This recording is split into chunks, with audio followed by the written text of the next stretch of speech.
What's up? This is Dean Nathan TV. I'm here to review Don't Breathe Part 2. Starts off in the woods with the little girl running and getting chased by the dog from the previous movie. And then Norman sees it. He shot a random shot, and then he came towards it, and then it stopped. The dog stopped. Then the little girl is played by Madeline Grace. They go back to his house. He gives him a haircut. He's blind. It's supposed to be his daughter. She puts flowers down in an abandoned building nearby. The girl, when she's outside, she's enjoying her life in the park, and then some dude standing at near the little girl when she go in the bathroom, looking at her, saying that she looks cute, and the scary thing is that she's actually 12 years old, which is pretty creepy. Then the old man goes back home. As the Spanish lady Hernandez getting back in the car, two thugs break in, and then they grab her, and then they as soon as she got back in the car, they smashed her with a hammer and broke her face, and it splattered everywhere. Uh, um, and it's pretty. The little girl tells the old man in the house that she wants to live a normal and regular life. The three new thugs, they go right in front of the Norman's house, including the one that attacked Hernandez earlier. They arrived. They got in and walked up the step to search for the money. They checked through the room, checked through the bed, under the dresser. And when they checked the bed, the little girl ran from under the bed to under the dresser because, he knew that he was checking it, so she didn't want to be seen. So you see her hiding under the dresser. So he didn't see her. So he walks away. And then the big black guard dog is fine. They killed the guard dog. So the big guard dog is dead now.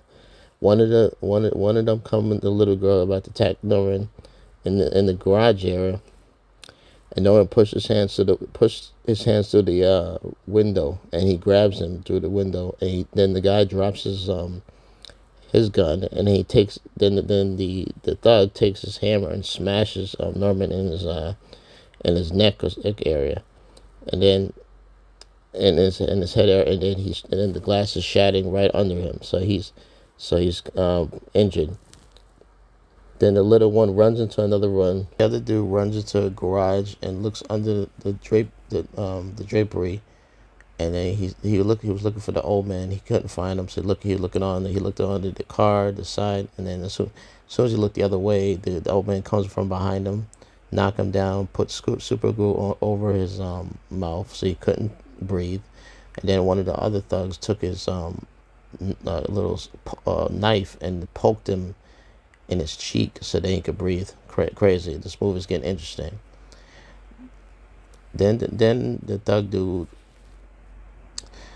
took the connecting top the water to fill the dresser with the little girl water, and she's trying to force her out. And they filled up with water, and they left the hose on there. So and then he took electric wire and put it on top. So then when it gets to the top, then it will shock her. So then the old man throws the grenades on the floor, and then he comes to attack the thug. And then they have a big fight. So they've been fighting and fighting. And then he pulls out the electric cord from the dresser, takes it, and then when he saw, since the grenades was on the floor, he took it, put the table right side up on its face, and then threw the cord, and then exploded the grenades right into the guy. So the guy's gone. And then the little girl is still in the dresser, so he runs up to the dresser, he pushes it over to its side, knocks out the water, and then pulls open the door, and then pressed the stomach, and then she was okay. She was breathing. And then the greenhouse area, they were they were saying some disturbing stuff to her. They was saying that the old man, don't believe what he says. He may not tell the truth, and he told that she is his daughter, and the little girl, as far as they figured out is lying about her be there and as being his daughter. So then the thugs threw fire bottles in the area, in the air garage area, and it was near a pool, and then it exploded, so they couldn't see anything, so it was like burning down. And then the the girl, the old girl, and the guy he pushed her in there, and he saw the doctor dude that was trying to give him the surgery. He ran off because he was scared, and they shot him. And then they shot him. So then they shot him, and then the old guy comes out of nowhere. He fights the guy. They run and run, and then she grabs the lady, and then she pushes her over the into the empty pool, and then she was hanging down. So the wheelchair fell to the floor, and she was hanging down. So she had to take a knife to cut her arm, and then she fell to the floor. The lady in the wheelchair, she was handcuffed to the little girl, and then she fell over the side of the pool. The pool. So she's hanging on near the curve. The girl's hanging, and then the old lady is hanging down to the side of the pool. So she was about to fall. So then she had to cut her hand. So then she fell and hit the floor. So she passed. She passed out.